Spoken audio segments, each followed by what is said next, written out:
What's on YouTube? It's Pete TT coming at you with another Division video, and in today's video guys we are covering my top 10 tips for teams going into survival. Now these are not specific, so they will count for you if you are in a PvE or PvP server. So we're going to jump straight into it guys. Number 1. Pick a team member to pick up all crafting materials after each team member has their skills. What I mean by this guys is know what you need for your skills, make your skills so you all have whatever it is, your seeker mine, your pulse, your support station, whatever you want to run as your skills. As soon as you have your skills, stop picking up crafting materials.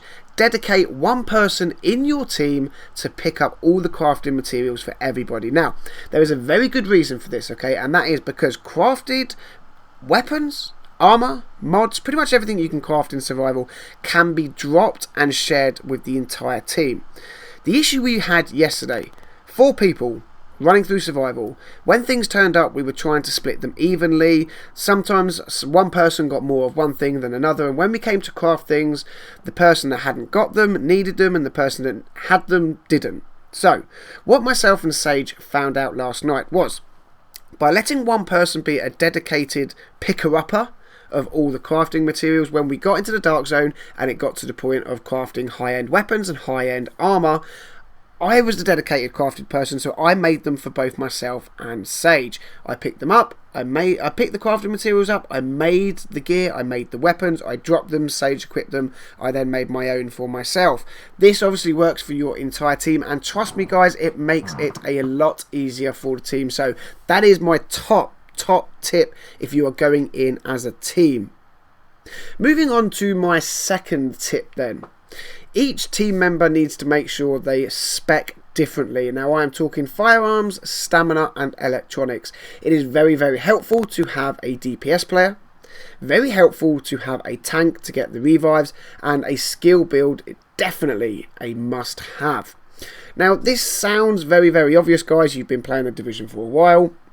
End game activities with a team, you all spec differently to accommodate each other and help the team overall. Survival is no different, okay? Just because you've been stripped of all your gear doesn't mean you shouldn't spec to your builds. I would also say that you should try and spec to whatever build you currently have in the main game, because that will obviously suit your playstyle and you will know how to make the most from it.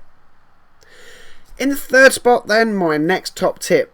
Each person runs different skills, and again this sounds very obvious, but we've seen a couple of people talking on Twitter, we've seen some streams where, you know, you've got 2 people, 3 people running together and they're all running the same skills. You know, this doesn't help you guys, it doesn't help the team out. If anything, it hinders you. So make sure you communicate with yourselves and you pick different skills. Moving on to number 4.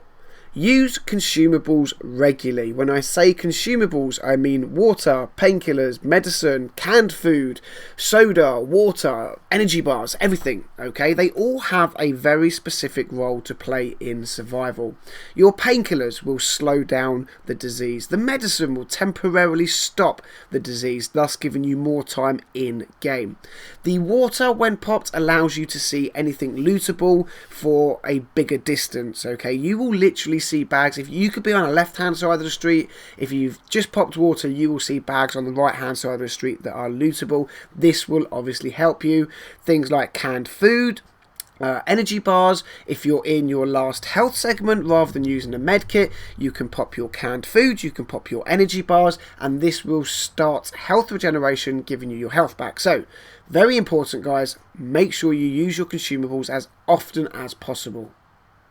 Number 5, if this is more if you're in a 4-man team, but the same principle goes if you're in a 3-man team or even a 2-man team, it could work quite well, and that is split up. Ideally 2 teams of 2. Now the way we decided to run this for the first game is we would have 2 people on the left hand side of the street, 2 people on the right hand side of the street, but after the game had finished, we'd had a little bit of a chat and decided that what would actually work better is if you had 2 people on one street and 2 people on another street, and then you split your 2s down again into 1s, and then whatever street you're on, you have 1 on the left, 1 on the right, but you're both together over the said streets. Now, the reason this is helpful, and I put it in my top tips, is because crafting materials, weapons, loot, things to, chests to loot and get yourself some armor, some appearance items, they are very rare. Okay, if all 4 of you are in the same street, they become even harder to get because you've got to satisfy the whole team. If you are split up over a couple of streets, you are close enough that you're able to help teammates if they get into trouble, but you can all access your own loot pool and gear up accordingly.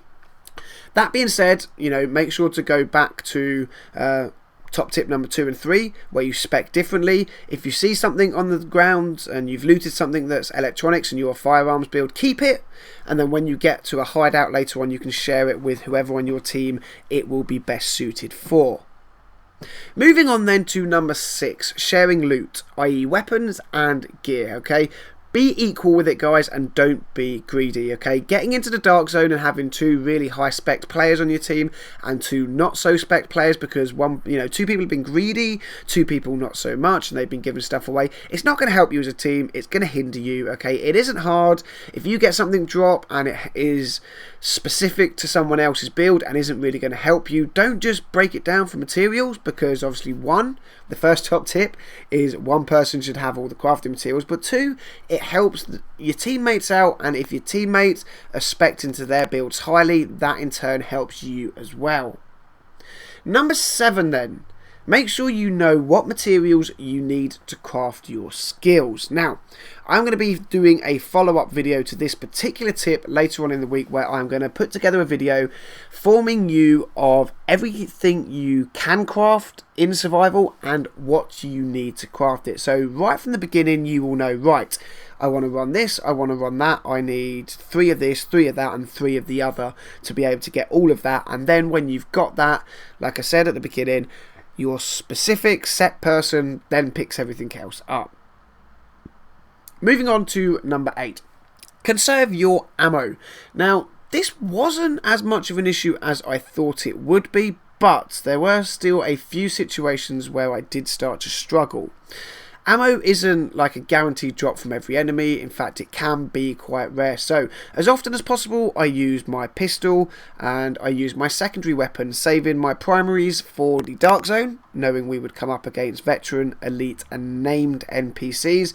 It doesn't make sense to blast through your strongest DPS weapon out in the open world when you know you're going to need it in the dark zone, because the dark zone is indeed pretty tough. Moving on to number 9. Don't just run into buildings, guys, okay? Buildings can be lethal. If you guys were on stream yesterday, you will have seen I kept popping my consumables as often as I could. I popped my water and I'd be like, oh, there's stuff to loot in this building. I'm going to run in and get it. And boom, as you run through the door, they've rigged it with some form of explosive or incendiary device. And a couple of times I set the entire team on fire. A couple of times I downed myself because of it. So what I recommend is, if you see things inside of a building or a building is open, 1 person goes a good few steps in front of the rest of the team so that you don't take the entire team out if you trigger a device. And if you go down, then there are other teammates to revive you and you can carry on. Moving on to number 10. Top tip. I never thought I would be saying this, but make sure no one else is around the helicopter with you on extraction. Now, this is more so in PvE than PvP, okay? In PvP, if there's other people around you in the extraction, you can fire upon them, you can kill them, job done. However, in PvE, last night there were 4 of us, we called an extraction in, we took our hunters out. Just as we were about to get on the helicopter, some random come running up the car park, jumped in the helicopter, and unfortunately, because 3 of us had jumped in the heli first, he took the 4th spot, meaning Sage was left on the extraction by himself with 2 minutes left on his timer, because we'd pushed out the game as long as possible before extracting. There was no possible way that he would have enough time to go and make his own flare gun, take out another hunter. Obviously he was also spec skill power, so he really needed us as a team to help. He helped us, we helped him, that comes with the whole build thing. But it was really annoying to see that after nearly 2 hours of playing as a team, this random could come and jump on our helicopter, take our extraction, and one of our teammates got screwed over. So my recommendation, guys, is if you're playing PvE and you see other players around you, back off. Even if you've taken out hunters, okay, you've done it once, it means you can do it again. So back off, go craft yourself another flare gun, get another extraction, take out the hunters again, and extract again, okay? It is no good getting out, leaving some friends behind, because, you know, that's probably going to strain some friendships. People might not want to play with you again, and, you know, it's just not a good feeling. One more thing, it's not really a top tip, it's more of a hint, just to kind of jog your memory. Inside the Dark Zone, as you all know, you can, when you kill elites and bosses and you loot chests, you will get mod caches, you will get gear caches, you will get weapon caches. Now, you can only carry 6 of these, but you can be choosy. So, if you're looking for weapons, you could choose to take 6 weapon caches out with you and extract them. You could choose 6 mods, you could choose 6 gear caches, you could, you know, choose 3 and 3 or 2, 2 and 2, whatever it is you want. But remember, you can only pick up 6, guys. So, I would definitely decide what you want to extract before you go into the Dark Zone, so you're not kind of trying to make decisions on the fly. You know what you're going in for. You get it, you get out. Simple as. And that, guys, is going to round up my top 10 tips for teams going into survival. Now, some of you guys watching this have probably got your own hints and tips. Guys, leave them in the comment section down below, right? Let everyone else read up on them. Let them see what you think. That is just personally mine and my team's top 10 tips for you guys. We hope it helps you in survival, okay? We hope you enjoy survival, but let us know down below if you have any tips of your own. Smash the thumbs up button if you like the video, guys. Subscribe to your channel if you're new, because there's plenty more Division videos coming your way. And as always, agents, thank you very much for watching. Until the next video, I'll catch you all soon.